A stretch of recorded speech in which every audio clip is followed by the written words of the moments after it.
Good morning, Triple T here. It's 7 o'clock in the morning and it's about 18 degrees. So I got my jacket on today and I'm filming in a rubber plantation. Yes, a rubber plantation. I'll do a video about that one day, how they harvest it and that. I'll talk to the farmer. So, I want to talk about something today called Morphic Resonance. I wonder if you've ever heard of Morphic Resonance. It's a theory by a guy called Rupert Sheldrake. Before we talk about that, I'll tell you a little story.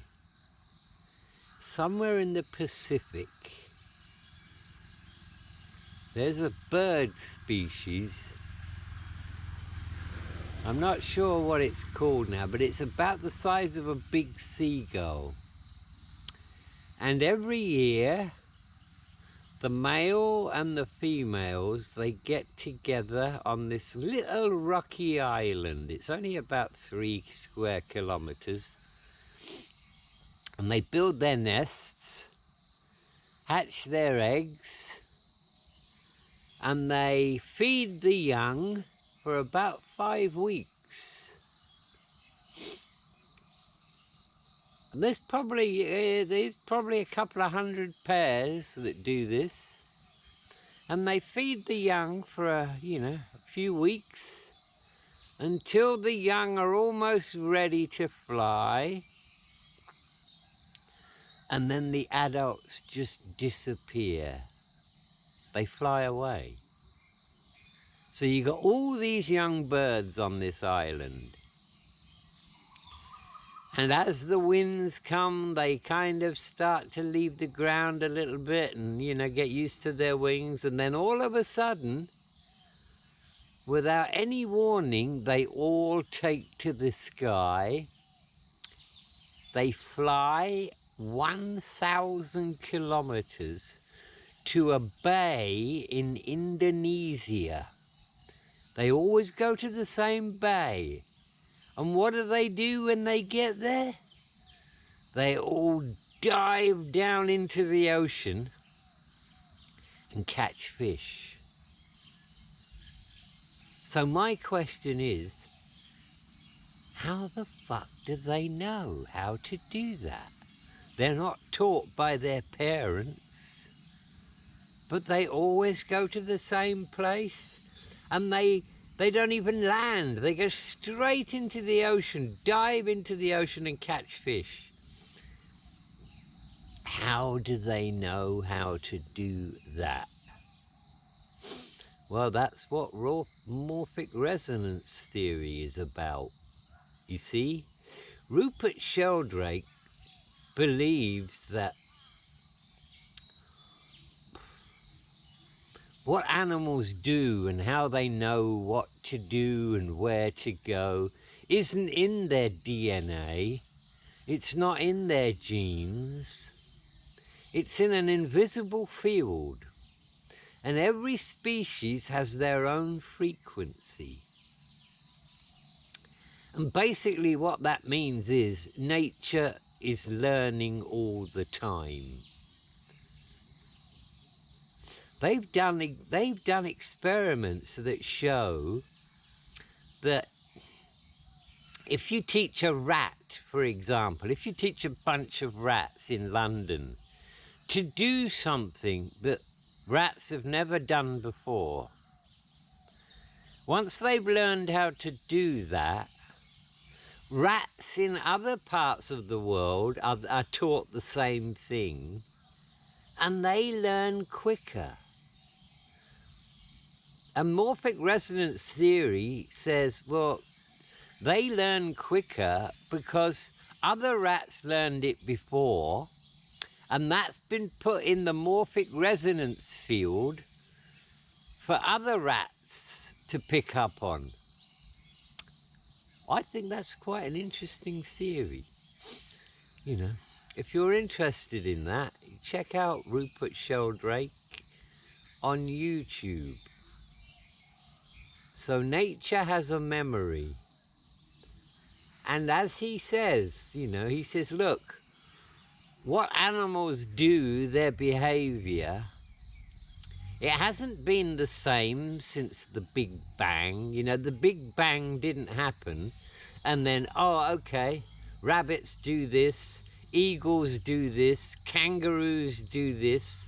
No, they've learned over the years how to do things.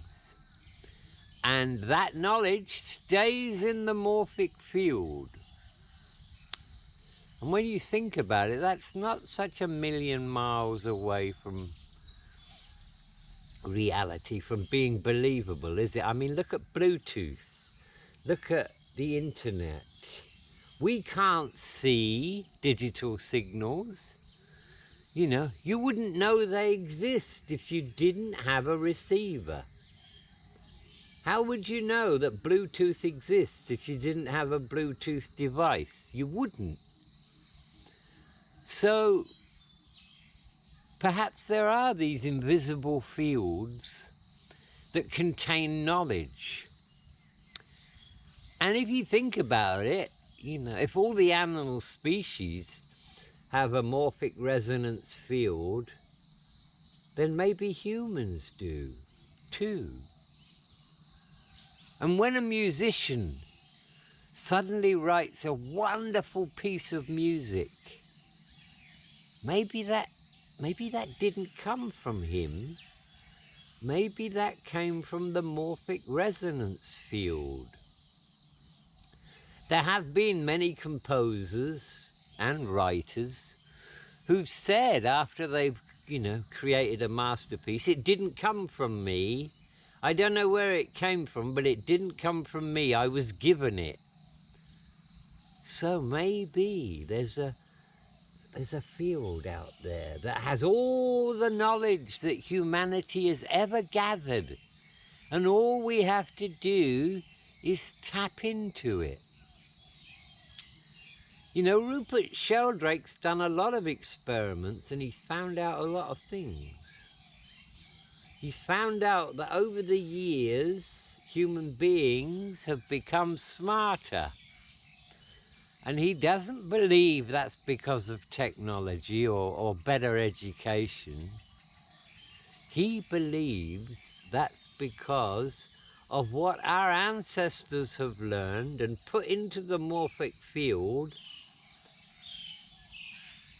and then we pick up on it. And this is not a conscious thing, you know. When a creature learns something, it doesn't consciously think, oh, I'll put that in the morphic field. It just goes there. And then when another one of the same species learns that, they don't consciously learn that. It's given to them, you know. And there's another thing to think about along these lines is, you know, when you get a flock of birds like starlings, they all stay together, don't they, when they fly, like in a very close group. And they go left and they go right and they go up and they go down. How do they know where to go to stay together like this? Could it be morphic resonance? Certainly worth thinking about.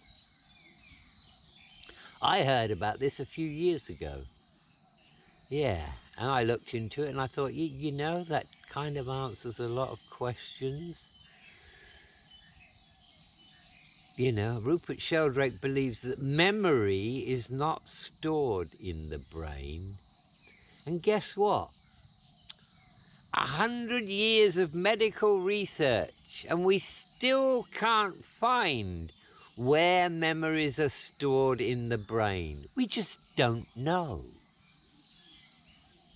And Rupert Sheldrake says, well, we don't know because they're not stored in the brain. They're stored in the morphic field. And you know what? I think he could be right. And I think in the West, we've kind of got it all wrong. In the West, we think everything is physical. If you can't see it, you can't touch it, you can't hear it, it doesn't exist. But oh no, there's so much there that we are not aware of. The spirit, the soul, the morphic fields. So if every single life form has its own morphic resonance, then wouldn't that explain evolution? It would, wouldn't it? You know, creatures learn. And their knowledge is stored in the morphic field for their descendants. And then they learn more, and then that's stored in the field. You know, I mean, look at human beings. We automatically learn how to crawl. We automatically learn how to walk. We automatically learn how to run. And we automatically learn how to speak the language where we are born. Now that could well be because it's in the morphic field. And our ancestors passed on their knowledge into the morphic field. Certainly worth thinking about, I would say.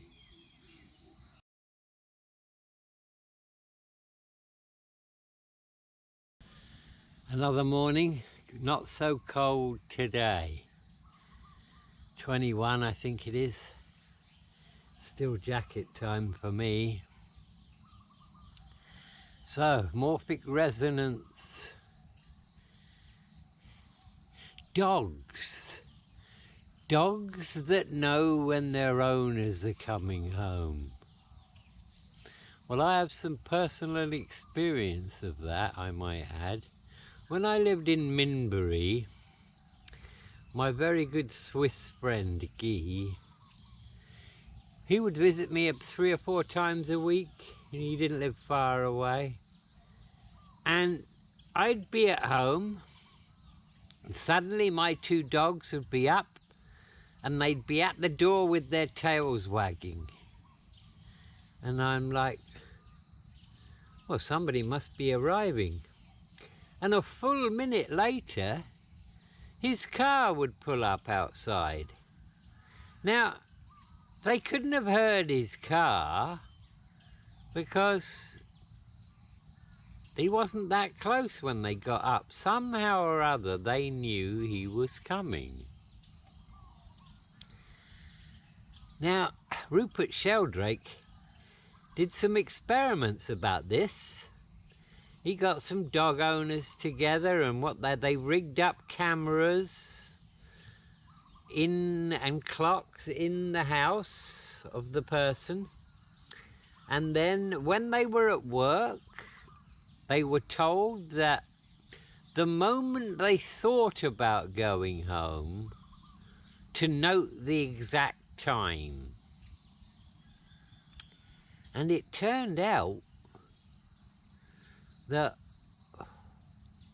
didn't matter how far away the people were from their home, when they thought about, well, it's time to go home, that was the time the dogs sat bolt upright and went to the door with their tails wagging. The times coincided. So somehow or other, dogs know what we're thinking. Yeah, dogs are pretty amazing creatures anyway, you know. They've been trained to sniff all kinds of things, you know, drugs included. But they've also been trained to sense when somebody is going to have an epileptic fit, or if somebody is a diabetic and their sugar levels are low. So dogs have this ability to tap into senses that we don't. Another thing I think about dogs is, you know, I believe dogs can sense people with bad intent. I do. When I lived in Minbury, there were 3 guys in the village that nobody liked. Nobody liked them at all. And it wouldn't matter where they would walk in the village, the street dogs would bark at them and harass them. And I've noticed, you know, several occasions even around here where dogs just don't like certain people. And why is that? Is it just coincidence that these certain people are not liked by other humans too? I think not. I think there's something in that. So this morphic resonance, you know, this theory makes a lot of sense. It really does. Yeah. Now another thing that interested Rupert Sheldrake, and this is something you can actually test yourself. Have you ever had the feeling that somebody's watching you? And then you turn around and sure enough there's somebody staring at you. I have. Indeed, I've stared at people just to see if they would look round, and they always do. So next time you're out, you know, it could be in a pub, although it may not be a good idea to do it in a pub, or anywhere where there's people. You know, pick somebody out who's not looking at you, who's looking the other way, maybe sitting with their back to you, and just stare at them and see what happens. See if they turn round. Dr. Dean Radin, who is also very interested in psychic phenomenon, we call it psi, him and Rupert Sheldrake have done experiments on looking at, knowing when people are looking at you, controlled experiments. And the results are astounding. Dr. Dean Radin is a pretty amazing guy, actually. He has proved, he studies magic. And I don't mean magic tricks. I mean real magic. He's an amazing guy. And of all the experiments he's done over 30 years, he hired a team of statisticians to look at all his experiments and calculate what the chances are that it's just a coincidence. And it took them a whole week. And you know what they came up with? The chances that Dr. Dean Radin's experiment results are just coincidental is 32 trillion to 1. 32 trillion to 1. He's one of the very few scientists in the world who's got funding to study psychic phenomenon. And he's a really, really interesting guy. And if you're interested in that kind of thing, exploring the powers of the mind, check out Dr. Dean Radin. And also check out Rupert Sheldrake, his morphic resonance theory. The more I hear about it, the more I look at his work, the more I think, yeah, he's actually got it right. And it could be that, you know, the whole, even the planet is conscious and has its own morphic field. That's very, very possible. I'm beginning to think that, yes, this planet is conscious. Many psychics say that. The planet is conscious. So as you can probably tell, I am sitting in a rubber plantation. Look, let me give you a look at the rubber plantation. I'd say there's probably a couple of 100 trees in here, and they've all been tapped, and they've all got them little coconut shells hanging on the side. And the guy who owns this, actually the woman who owns this one is an old friend of mine living in Switzerland right now, but she's coming back soon. But the other rubber plantation around the corner, I know the guy who owns it, so I'm going to do an interview with him. I'm going to do an interview with him about the rubber business. There is a field of rice that's already been harvested. They've all been harvested now, so the land pretty much sits vacant now until such time as they're ready to plant for next rice season, and I think that's in January or February. I've been told there's lots of snakes around here, and no, I'm not going looking for them. They're probably underground at the moment at this temperature. Anyway, Triple T signing off. This is just a short video about Morphic Resonance. By the way, I've ordered another 20 books for signed copies, so anyone who wants a signed copy of my latest book, Consciousness Survives Physical Death and Reincarnation is Real, email me. You'll find my email details in the channel, contact information. Send me an email and I'll be happy to send it to you. $25, and that includes postage to anywhere in the world. And it'll be worth a fortune when I'm dead and my book is an Amazon bestseller. You never know, eh? So, Triple T signing off.